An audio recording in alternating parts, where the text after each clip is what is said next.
Welcome into another episode of Nate Hit the Foul Pole. I am your co-host, Matthew Pine, along with Zach Goodman. Zach, how are you doing today?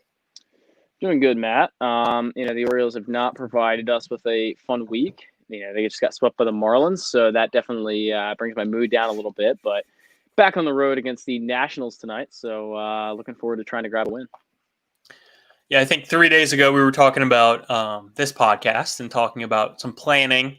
Obviously, they were coming off the sweep of the Rays. They were 5-3 at the time, so we were fully, expecting a very optimistic podcast. Not the case. I think you're going to see a lot of weirdness in a 60-game season for any team. It doesn't matter, who you are, but not a great week for the Orioles. Yeah, that's kind of an understatement, honestly. This has been the probably most brutal week of Orioles baseball I've watched in a while. Just no confidence across the board. The pitching actually looked good, so I'm going to exclude the pitching from this conversation, but the lineup had absolutely zero things going for them. But we'll talk about that a little later. I'm sure some of the guys who have been standing out and some of the guys that have been really struggling. But obviously we're getting Rio Ruiz back tonight. That should help.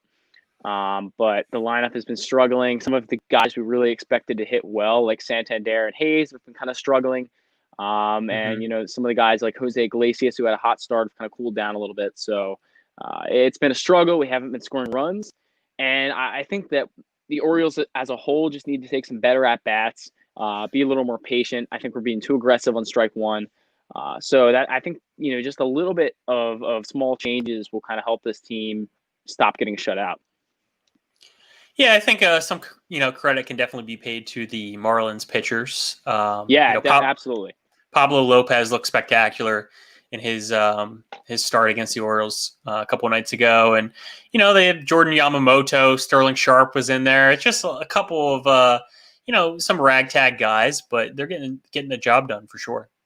Yeah, Sterling Sharp would have been my Rule 5 pick, and he was the guy I was campaigning for. And Mike Elias took Brendan Bailey instead and ended up sending him back to Houston. But I do think Sterling Sharp is going to be an excellent major league pitcher. He looks good already. And like you said, he really dominated. Lopez looked really good. That whole pitching staff is a lot better than I thought it was coming into the series. I have to give a lot of credit to Jeter and the rest of the Marlins for just building up this young core that's actually playing pretty well right now. And I've heard the conversation be thrown around there a bunch of times that the Marlins could be possible playoff contenders, wild card contenders.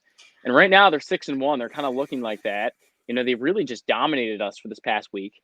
We just couldn't really get much going last night. The bats just fell short. And the pitching definitely fell short last night. Yeah, I think with the Marlins, even if they don't end up, with a good record, I think they could easily make the playoffs. I think with a 16-team expanded field, it's not too difficult, especially if you're in a weak division. Like the Orioles are still in second place in the AL East, still tied for second place. The Marlins could finish, a little over 500, if maybe, not at 500. And the Nationals look down, the Mets look down, the Phillies have been pretty so-so. So I think it's very possible. I want to comment on your Mets comment because the Mets are a disappointment, as always. It's no different. Sorry if I'm offending all the Mets fans, but it's true. This team gets hyped up every year as a possible World Series contender, and every year they just play terribly, and this year is no exception. I think I said earlier on this podcast a few weeks ago that I thought Pete Alonso would probably be one of the biggest fallbacks as far as performance goes in the 2020 season, and that's so far been the case. I just wanted to make that note on the Mets because I just think it's funny that every publication acts like they're going to be so good, and they're really never that good. Yeah, I think the hashtag LOL Mets is been used quite a bit, especially with the whole Yoenis Cespedes situation. Really weird situation. Both sides seem to handle it pretty poorly. It's just one of those things, It's kind of easy to root for the Mets because you almost feel bad for them, and they always pretty much have consistent pitching, which is they just can't get the job done. I don't know. Yeah, I saw a pretty famous Mets fan actually note that in a good organization, most likely the situation with Yoenis Cespedes does not happen. That's just terrible communication from both sides. And this is a very Mets thing to do. They're not the Yankees. They're not the best team in New York. So they're playing terribly. I saw a couple of Mets fans making fun of the Orioles, and I had to remind them that they're still not very good. But that's all we have to say on the Mets. It's not a Mets podcast, but just wanted to get that out there. So we did want to get into pretty much a weekly segment at this point in the first 3 weeks of the season for the Orioles. This is who's hot and who's not. Very interested to hear who you think who's hot would be for this week, Zach. Renato Nunez. This guy, Good pick. Probable part of the future. I mean, we'll see, but this guy hits absolute tanks. I mean, there is nobody on this team who reminds me more of like an Aaron Judge or one of the big power guys where every ball he hits is a mile long. It's unbelievable how hard he hits the ball. His exit velocities are really high. He's looked really good. He's even got a few base hits, which is not really his thing. And he's been definitely the leader in this team right now as far as hitting goes. So I'm definitely going to go with Nunez. We don't want to talk about his third base defense. It's been less than hot. But the rest of his bat has been pretty incredible. But he needs to stick at DH. That's his spot. He's not a first baseman. He's not a third baseman. He's not a left fielder. He's a DH, and that's what he's really good at. I'm going to say for my who's hot, I'm going to say the seat of Mike Elias. Ryan Mountcastle, still not a Baltimore Oriole as of today, and doesn't look like that's going to be the case, today or tomorrow or anytime this weekend. So I'm going to put the Mike Elias, our good pal, on the good old hot seat there. Yeah, I would rant about that, but I'm going to refrain from doing that just because Mike Elias might come on the podcast at some point. Who knows? So I'm gonna hold back. But Mountcastle should be here. Just another reminder that DJ Stewart went 0 for 14, and Ryan Mountcastle is sitting in Bowie waiting for his chance. So my next guy that I'm going to go with is a return guy from last week. It's still Alex Cobb. I just think Alex Cobb's throwing the ball really well. It's just been an unbelievable start for him. He gets hit around a little bit in the late innings when he starts wearing down a little bit, but that's not really too much of a problem. He gives us 3 or 4 solid almost every game. Splitter looks great. Fastball looks great. I said it before and I'll say it again. This is the first time we've seen a fully healthy Alex Cobb, and he's by far better than any Alex Cobb we've ever seen. This is probably even almost as good as the Rays version of Alex Cobb in his later years there. And this is the version we signed to that $58 million contract. Yeah, I think if I had to pick another guy for who's hot, I would say Chance Sisco. He's been a pleasant surprise thus far. He's an on-base machine. I have some of his advanced stats pulled up here. He just hit a home run. His OPS plus is 339, which is just not too bad. Absurd, completely absurd. Not too bad. The average player would be 100. He's at 339, so just unreal here. His slugging percentage is 909. OPS is over 1,500. I mean, he's just been a complete revelation this season. Yeah, I mean, I can't even deny how great he's been. I mean, I'm not the one who's going to call myself a Chance Sisco fan, but go ahead. And I did say Chance Sisco. His name is Chad Sisco. Just want to get that out of the way. Well, we'll get to Scott Garceau maybe a little bit later. We definitely have some things to say on that front. But yeah, Chance Sisco tearing the cover off the ball. He's played average defense. He's really not known as a defensive catcher, but he's actually been better than I thought he would be. He's not terrible. He hasn't really blown any games yet. He did make that one bad throw to Valaika a few nights ago. But otherwise, I think Sisco's played pretty well. And let's get on to who is not hot. Matt, who's your first guy?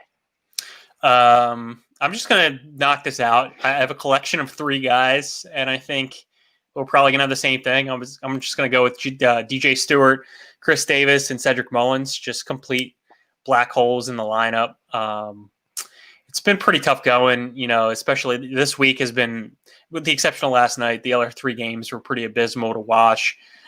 Very low scoring, couldn't really get anything out of the infield, and DJ Stewart, Chris Davis especially, just not doing it so far. I have a lot to say on all of this, and I'm going to start with DJ Stewart. DJ Stewart has been probably one of the worst players I've seen ever in this first few weeks of the season. He has been horrible. I'm not even going to sugarcoat it. I think he's just trying too hard. And I want to root for the guy, former first-round pick. There's everything to like there. The tools are there. I mean, he's got a lot of power. He's a big guy. He can really swing it, but he can't. I mean, he just doesn't do anything. Every time he comes up to the plate, it's like almost a strikeout or a walk, which is just not optimal. I don't even think I saw him put the ball in play very hard at all throughout the season. 0 for 14 before he got sent down.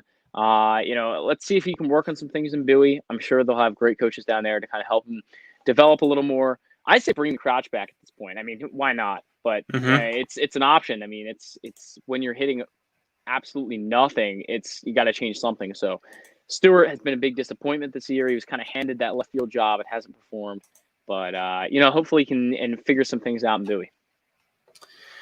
Yeah, it's not looking good. I root for the guy, former first Yeah, of round course. pick. I think he deserves a shot somewhere else. I don't think he's going to be with the Orioles. I think we've seen, not that I want this to happen, but we've seen players like Mike Yastrzemski and now Dylan Bundy and other guys go to other organizations and flourish. And while, yeah, it's easy as an Orioles fan to get upset at that and get angry at the front office, it's still good to see these guys get another shot somewhere and maybe just a change of scenery type thing that they needed. Yeah, and I do want to mention Dylan Bundy, by the way, because this is a big disappointment for me. Dylan Bundy is absolutely dealing in Los Angeles. He's probably going to be the best pitcher we've ever seen, and that was pretty predictable. But we'll avoid that for now. I do want to talk about Chris Davis for a minute. I was in full support. If you go back and listen to probably the past 20 podcasts, I mentioned that I want to see him come back. I want to see him do well. I want to see him have a good year. That is not happening. He's 2 for 22 so far. That is not optimal, and he's been pretty bad. I think he has one of the lowest WAR on the team right now. He struck out a ton. He hasn't been hitting the ball very hard. Hit a double last night, but that probably bought him 40 more at bats, as Eric Arditi said. So it's time. It's been time actually for like 2 years, and I don't know how much longer we can keep going with this. That we have a guy who's hitting sub 200. He doesn't even have like a 600 OPS right now. I don't even think he has a 500 OPS right now. That's just not a major league quality player. He hasn't been for a couple years. It's time to let go. Yeah, I don't know. I've been telling myself this for the past 2 years. I don't know when the right time is to let him go. I mean, it's just he's a black hole. If you sit him on the bench, you're paying millions of dollars for a guy just to sit on the bench. So it's pretty much a tough scene at this point. I think, like we mentioned, Ryan Mountcastle would be the only guy really knocking down the door. And we don't even know if Mountcastle is going to be a first baseman. He could be a DH. He could be a left fielder. He could be a first baseman. So we don't really know. I think if there was a prospect knocking down the door, I think Davis would be gone by now. Yeah, a lot of people always say that that Mountcastle is the heir apparent to Davis, and I don't really think that's the case. They're grooming him to be a left fielder.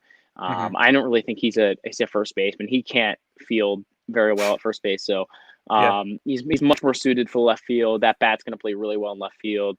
There's no one. He's not blocking anyone, but the problem is that you have a guy who comes up almost every time and gets out. I mean, he's not walking like he's done in the past. He's just striking out. He's not even hitting sac flies. He's not advancing runners. He's not doing anything even close to productive right now. And it's becoming just a problem where we're trying to advance in the rebuild. We're trying to give all these younger guys chances.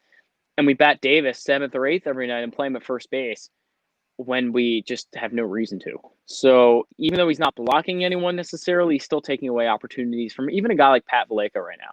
So it's just time. It's been time, and I'm ready to let go.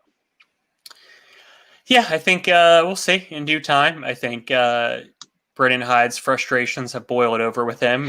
Just when he was going through the whole COVID protocol and he had a low fever.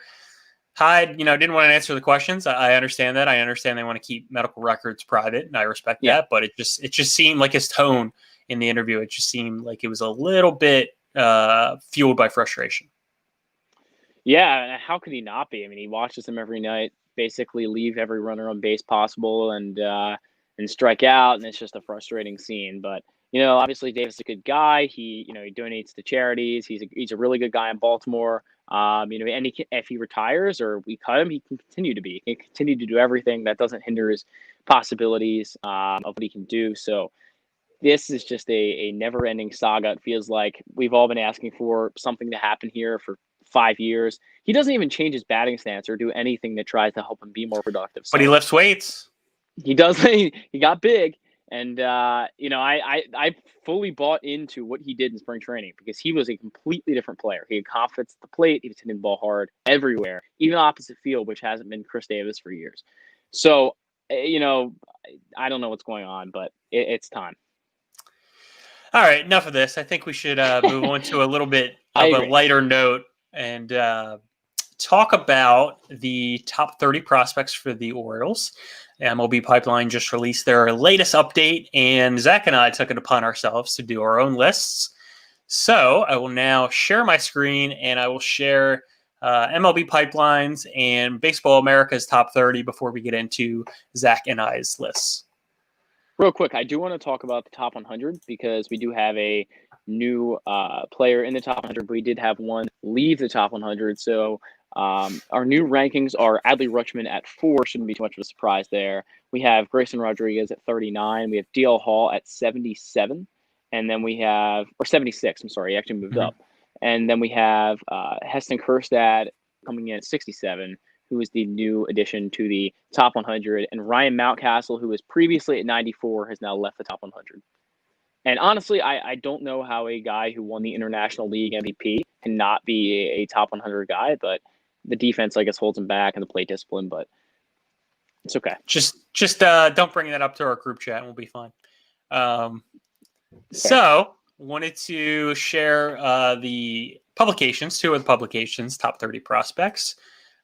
We have MLB Pipeline, Adley Rutschman, Grayrod, Heston, DL Hall, Mountcastle, Gunnar, the new draft pick Jordan Westburg, and Yusniel Diaz, rounding out the top 8. What do you think of that list there, Zach? Yeah, I think it's pretty good. I don't know why Baseball America still has Austin Hayes there because he is gone from his prospect eligibility. But I do like their rankings, and you'll actually get to see our opinions here in a second when you pull up our top 30s. But I mean, it's so subjective, and I when I was ranking these guys, I just didn't know exactly where to put them. It's so hard to rank these guys because they all are so different in talent, and they do different things well. So it's very hard to rank them. But I think they got the general guys I would have put in here, except maybe Westburg. I don't really think Westburg is a top 8 talent in our order. Yep, I would agree with that. Just looking down the list here a little bit, looks like they have Aiken, both have them in the top 14.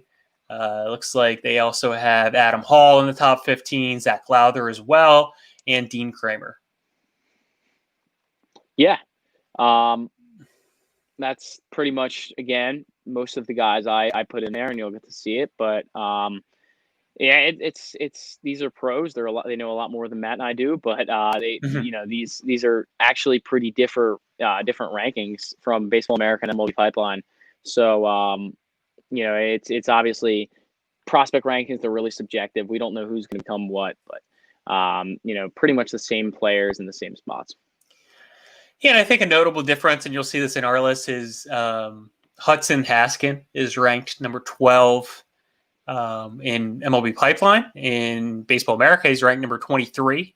So I think that'll reflect our rankings a bit. And just rounding out the top 30, MLB Pipeline stuck in Luis Ortiz, and Baseball America stuck in Daryl Hernandez.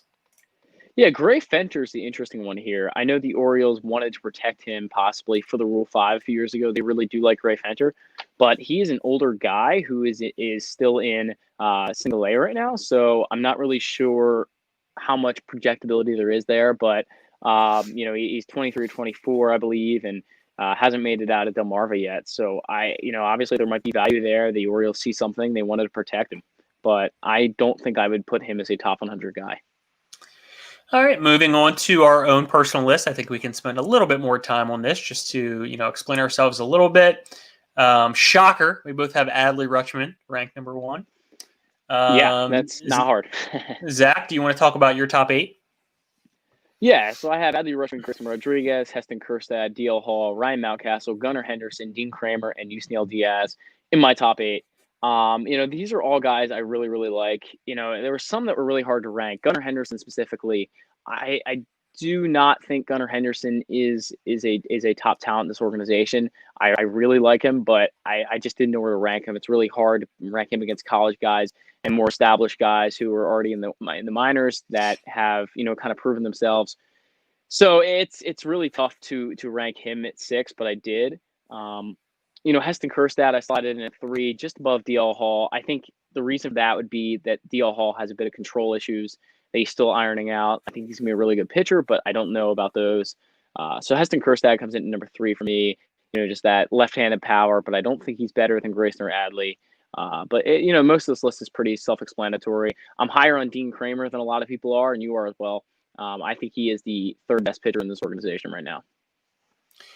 Yeah, I think we have a lot of similarities in our lists. My top 8, I'd have Adley Rutschman, Grayson Rodriguez, DL Hall, Ryan Mountcastle, Heston Kjerstad. I have Zach Lowther at number 6. It's a bit high than any other list I've seen, but Dean Kramer and Gunnar Henderson as well. That's an interesting one. Zach Lowther is a guy I really didn't know where to rank too, because his stuff is not the best, but he does have a really good control. He is a lefty, which is going to help him. He has a lot of deceptiveness in his windup. So Lowther is a guy I think you could put anywhere in this top 30. Really, I just don't know where you would put him, but 6 maybe a little bit high for my taste, but I think that's a solid move by you. Yeah, I think I put him that high. I know Sig Mejdal is the biggest Zach Lowther fan you could find. I know. Is he? Okay. They were looking, when he was coming out of Xavier, they were looking at him in the draft, and the Astros really wanted him. Didn't get him. But he's a guy that throws like 88 to 91, really high spin curveball, high spin rate on the curveball. So I think that's going to behoove him. And like we saw with John Means now throwing 96, I'm not saying Zach Lowther's going to get there, but I think he can add a little bit of velocity, maybe touch the low 90s, maybe 92, 93. So I think if he improves on those two things, I think you could really see him catapult up and I think be a really stalwart in the rotation next season. I hope so. I'm looking forward to seeing him and Kramer especially. I do think Kramer's a little bit better, but I'm excited to see both of them next year. All right, so we're now to 9 through 17, if you want to walk us through that, Zach. Yeah, so I have Michael Baumann, then Hudson Haskin, Jordan Westburg, Adam Hall, Zach Lowther, Carter Baumler, Kyle Stowers, Drew Rom, and Keegan Aiken. The big thing here that may differ from a lot of lists, I have Keegan Aiken pretty far down. I just don't really like Keegan Aiken. I don't see a plus pitch. His changeup is solid, but the fastball is not really there. The slider's okay. It just doesn't really there's not really one thing that excites me about Keegan Aiken. I really am high on Drew Rom, and I see you are as well. He's definitely one of the guys I really like. He doesn't really throw that hard, but he can move inside and out. I like him a lot. Baumler, another guy, it's hard to rank him. He's a high school guy. It's hard to rank him among more proven guys, but I do think there's a lot of projectability there. I do have Lowther at 13, so a little bit lower than you. Westburg and Hall, I think, are both kind of interchangeable. I'm not a huge fan of either, but I think they're both going to be average at best major leaguers. And then Hudson Haskin at number 10, because I just think that there is a massive upside with Hudson Haskin. And Michael Bauman's another one of my favorite pitchers in the org. So that is how my list rounds out. So my 9 through 17 would be Yusniel Diaz, Jordan Westburg, Michael Baumann, Keegan Aiken, Adam Hall, Carter Baumler, Drew Rom, Kobe Mayo, and Kyle Stowers. So basically when I was ranking these, I don't put a formal one, but I basically rank them according to future value or how I think they will actually turn out. And I think that's how, all prospect lists are made. I really, really like Carter Baumler. I think he's got, a phenomenal breaking ball for his age. And I think he's going to only develop well. I also like Drew Rom, like you said. He's not gonna throw 98. He's not even gonna throw 92.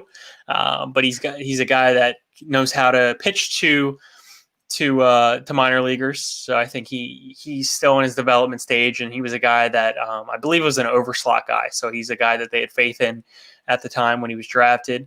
And basically on this list, I've used Diaz outside the top 8. He's fallen out of favor a little bit, and I really think that's all due to injury. I think if he can get on the right track and prove that he can be consistent and not get injured, and he's got all the tools. He's just got to make it happen. Kind of crazy how far he's fallen so far. I mean, number one prospect before Adley Rutschman came along. Just had one really not awful year. I mean, he had a 800 plus OPS, so that's pretty solid. And like you said, really fallen out of favor for a lot of prospect rankers. I'm still a huge fan of Diaz. I think he's probably a major league average regular. But I don't know if there's star potential there like he used to be, but I'm still really excited about seeing him. All right, so we're now on to 18 through 26. So what do you think, Zach? Yeah, I'm going to start off with my list, and I have Anthony Servideo, Kobe Mayo, Rylan Bannon, Ryan McKenna, Alex Wells, Caden Grenier, Luis Ortiz, Elio Prado, and Zach Watson as my 18 through 26. Going through a few of these guys. So Servideo, obviously, we talked about him a lot in the draft. Glove first shortstop, has some speed. I didn't love the pick, but that was more because of the value and not the player. And I think he's still a solid prospect in this organization. And he's probably the best pure shortstop. Mayo, love that power potential. Rylan Bannon is a guy that I'm super high on, honestly. I like his ability to play second and third. I think he's going to hit for a little bit of average. Ryan McKenna, not too big of a fan of Ryan McKenna. Just don't really see too many tools there besides speed and a little bit of raw power as well. But Alex Wells, it's hard to judge if he played really, really, really well at Bowie last year. I mean, far better than anyone could have expected. That's why he's there, purely on stats. Probably wouldn't make a top 30 list as far as talent goes, but stats-wise, he's there. Grenier's a glove for a shortstop, too. He's starting to bring the bat around. I have him a lot higher than most publications do. I just think the glove is really going to play at the major league level. And the last three, Luis Ortiz, an international signing. I think as of right now, he's probably not a top 30 prospect, but I'm looking at future value as well. I think he's going to be really good. I really do. So he's at 24 for me. Elio Prado, acquired in the Andrew Kashner trade. Potential five-tool talent, too. Just kind of hard to judge him based on a Dominican Summer League numbers. And then finally, Zach Watson, the fourth-round pick from last year. Another guy it's pretty hard to judge. Only played at Aberdeen, but I think his swing is pretty nice. Got the speed to play center field. Yeah, I'm mostly in agreement with you. We both have Luis Ortiz at 24. We have Zach Watson a spot apart. I think Anthony Servideo, I have him a little bit lower, not much lower on my list than yours. I don't really love the profile. I think this was kind of a gamble pick, and he really looked really great out of the gates in a short season this year. Hasn't looked great in the past. He had kind of a weak Cape Cod as well. Only other really notable person on my list is Daryl Hernandez. I have him at 23. I really, really like this guy. High school draft pick out of Texas from last year. Anytime you can get an athletic shortstop with some pop in the draft and have to go over slot to get him, I think you do it. Yep. He's going to be one of these development guys. He's probably not going to be fast track to the big leagues in any shape or form. So I think 23, I think is fair for him. I don't really expect him to jump up on the list anytime soon, but maybe 2 years down the line he could. Yeah, I agree with that for sure.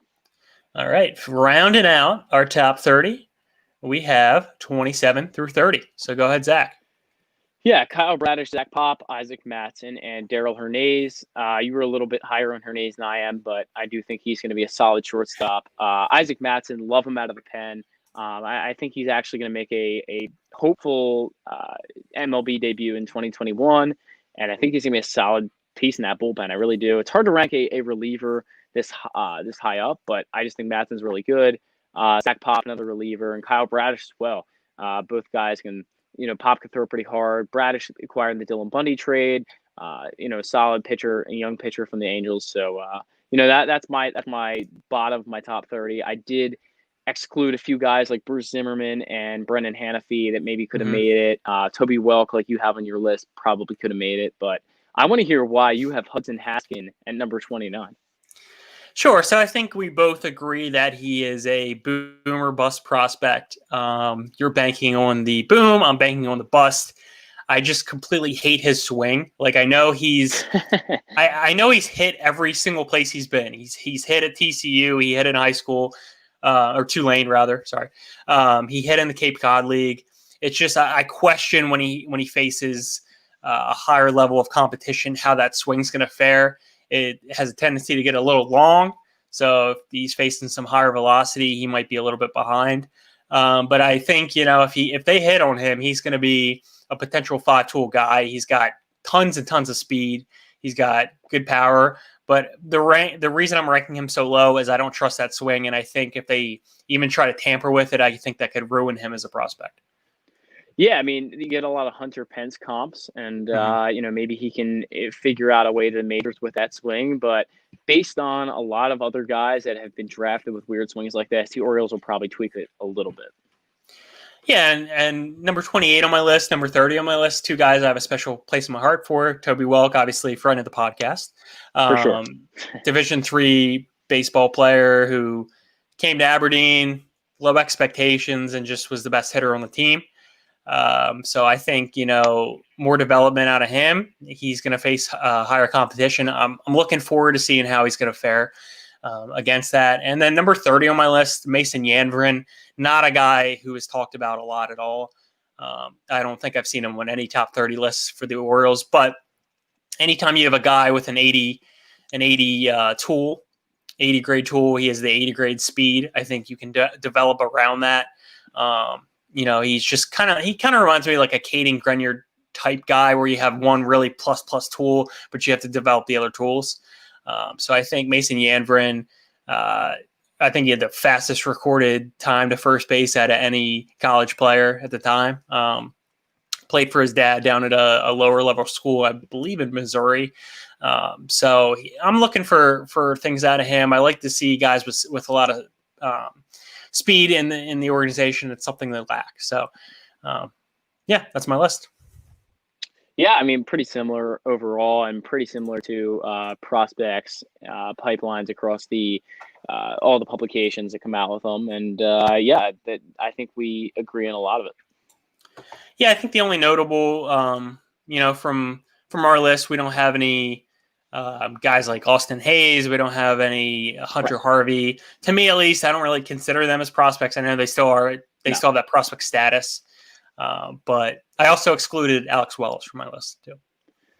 Yeah, I mean, it's another one. Like I said with that one, I'm going purely off stats, and I think he played well enough to be in that top 30.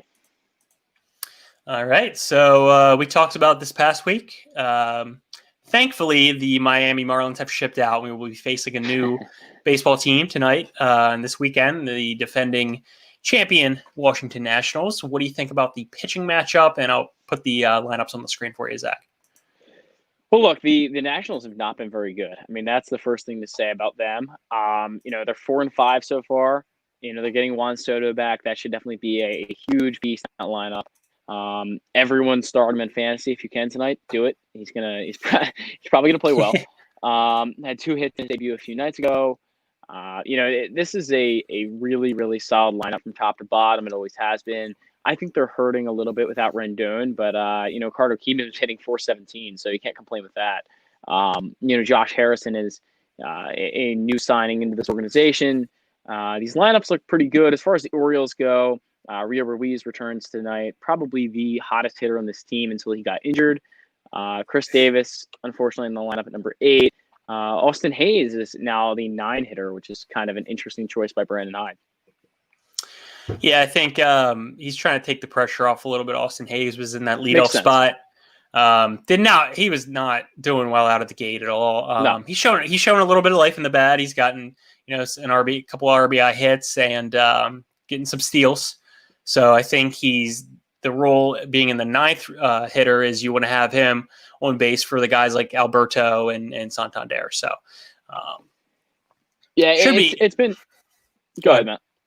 It's been frustrating, honestly, with Hayes, just because we have such high expectations and he hasn't been there yet. But the exit velocities are high. He's hitting the ball hard. I mean, he got robbed by Harrison last night. He got robbed actually twice last night by the Marlins, and that's just a product of really good defense. He's been really unlucky. He's been hitting a lot into the shift and getting robbed in center field. Jackie Bradley robbed one. Monty robbed one last night. It's a tough time for him right now, but I think he's going to come along. I still have confidence. We look across the league, and there is a lot of star players that we expect big things out of. Christian Yelich, Cody Bellinger, lots of guys, even Acuna a little bit, just kind of off the slow starts.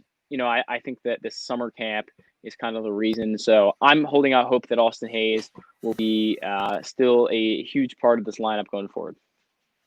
And then we got our pitching matchup, tonight. We got Tommy Milone versus Anibal Sanchez. Both pitchers are 0-1. Both pitchers have inflated ERAs. But I think the positive you can take on the Orioles side is that Tommy Milone does have 13 strikeouts. So he is being a bit deceptive thus far on the year. I was just about to say, that's Tommy Malone's strikeout king to you. I mean, this guy struck out 8 last time. I mean, wow, like that's who could have seen that coming? You usually don't see guys who throw like less than 90 become an 8 strikeout a game pitcher, but that may have been a one-time thing. But Tommy Milne looked great last Sunday. Anibal Sanchez has not been very good at all. So I think we do have the upper hand in this matchup, at least pitching wise. I'm not sure about how the offense matches up against Washington's really powerful offense, but I guess we'll have to see. It's going to be a good game starting in just 10 minutes here. Yeah, I do get a little disappointed when there's not a lefty on the hill for the opposing team, because I basically know that Hanser Alberto is going to get a hit that game. At least one. At least one. I mean, he's basically Joe DiMaggio of lefties. I mean, he's fair. Basically Joe DiMaggio. Yeah, I mean, already a Hall of Famer, already the greatest player of all time. Yeah. I mean, there was an article written about him the other day that said he could win MVP. So, we'd love to see it. We'd love to see it. All right, Zach, anything else before we wrap this one up? No, honestly, it's that covered about everything. I do want to make one more comment here before we go, and that is on the Athletic. I want to talk about how the Athletic, when we were 5-3, ranked us last in the power rankings. I want to understand this more, Matt. I didn't want to bring it up. I'm gonna, because there was a lot of outrage from Orioles fans about this. I don't see how we are any possibly worse than the Pittsburgh Pirates are right now. They are 2-9 last time I checked. So they won yesterday. I think they did. Okay, 3-10 or whatever it is. Not great. No, I think the Pirates are definitely the worst. They have no pitching. They don't have really anybody of note on their team. I think, is Ke'Bryan Hayes up yet? I don't know if he's up yet, but I don't believe so, but I could be wrong. Yeah, I think the Athletic put a curse on the Orioles. They were 5-3 at the time. They lost 4 straight games, so I think we can blame. We can blame Dan Connolly for that one. He didn't write the article, but I'm going to blame him anyway. Okay.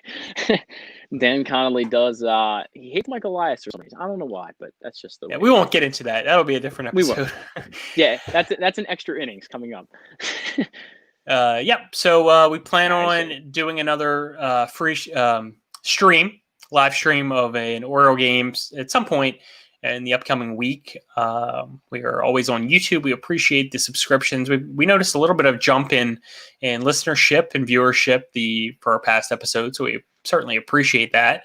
If you're listening to this, you like the show, please tell a friend, somebody who likes baseball.